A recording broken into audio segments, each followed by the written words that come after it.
peut pas vraiment conclure. Très brièvement, une fois qu'on a passé donc, la période finalement où on était en désir de grossesse, on va passer dans la période où on va être en ménopause. Et donc sur cette ménopause, qu'est-ce que ça va donner sur la grossesse, sur l'épilepsie, pardon. Sur la grossesse, ça ne donnera plus rien du tout, vous vous en doutez.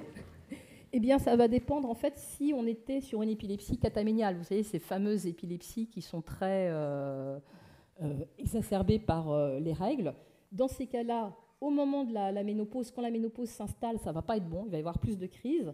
Et puis après, ça va être tout bon, ça va s'améliorer. Hein. Pour toutes les autres jeunes femmes, alors, est-ce qu'on peut encore parler de jeunes femmes pour toutes les autres femmes qui sont ménopausées, il n'y a pas d'effet de la ménopause et il n'y a pas de contre-indication à un traitement substitutif. Donc, je crois qu'on a fait un petit peu le tour des choses et je pense qu'il y aura des questions, très certainement.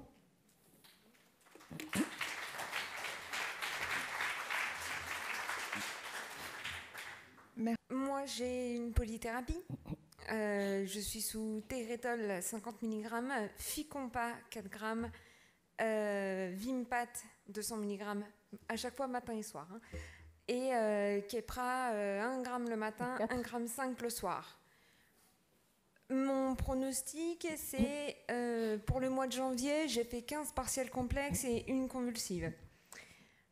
Ma neurologue, parce que j'ai un très fort désir d'enfant, ma neurologue m'a déjà dit que le Tegretol, il faudrait l'enlever parce que justement, il donnait des malformations. Pas forcément, non. Alors, pour le coup, c'est pas celui qui va devoir être impacté. Et elle m'a dit justement qu'il faudrait retirer le Ficompa et le Vimpat parce qu'en fait, on ne sait pas. Oui. Alors, j'ai parlé à plusieurs mères épileptiques qui ont des enfants. C'est logique, elles sont mères. Elles ont toutes arrêté leur traitement pendant leur grossesse. Est-ce que c'est ce que je devrais faire? Tout traitement? Oui. Alors, non, clairement non. Et je vais vous dire pourquoi. Alors, clairement, oui, vous ne pouvez pas être enceinte avec 4 médicaments. Je ne vais pas vous dire le contraire, parce que le risque de malformation est vraiment trop important. Pourquoi vous ne devez pas arrêter tous vos traitements? C'est-à-dire que le risque, il est pour vous. C'est-à-dire que, et là, je crois que ça a été abordé sur d'autres colloques de la FFRE, mais quand finalement on fait beaucoup de crises, et notamment beaucoup de crises convulsives, on a en fait un risque très important pour les patients. Un risque, bien entendu, à l'évidence traumatique.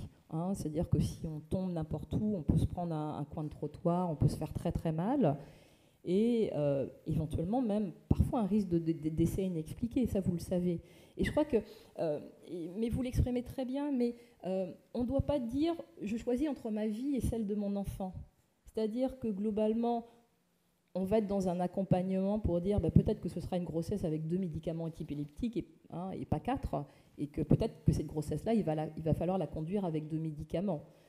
Mais 0 médicament, ce n'est concevable que vraiment dans des formes d'épilepsie où les crises sont très rares, très très rares, et ont peut-être pas énormément d'impact pour la vie quotidienne. Mais je n'ai pas l'impression que ce soit votre cas. Et du coup, si vous arrêtez tout traitement le temps d'une grossesse, vous n'aurez peut-être pas le temps de la mener, cette grossesse, parce que vous allez vous faire mal, parce que vous allez vous blesser. Au pire, vous allez mourir. Et je crois qu'il y a un moment, on ne peut pas non plus dire... bien sûr, quand on veut être mère, ce qui compte, c'est le bébé. Je suis d'accord avec vous. Mais nous, ce qui compte, c'est vous.